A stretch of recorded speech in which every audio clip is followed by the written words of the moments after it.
చూడండమ్మా, ఇది important problem. చాలాసార్లు అడిగారు. మేడం ఫస్ట్ టైం మీరు ట్రిగ్నోమెట్రిక్ తీసుకున్నారంటే వెరీ సింపుల్, పర్వాలేదు. దీనికి మనం టేలర్స్ అప్లై చేద్దాము. ఇలా ఇచ్చినప్పుడు మీరు ఏం చేయండి, మెన్షన్ చేస్తారు వాళ్ళు, expand e⁻x cos y near 1, π/4 by Taylor's series method. Near అనొచ్చు, అబౌట్ ద పాయింట్ అనొచ్చు. అది ఏమీ ఇవ్వకుండా టేలర్స్ అన్నప్పుడు will go for the Maclaurin's. In the place of A substitute 0, in the place of B put 0, right?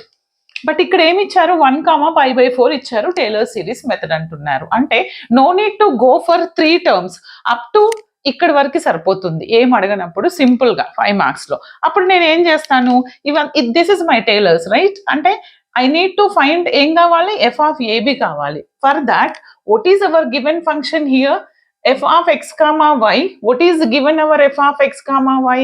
Our f of x, y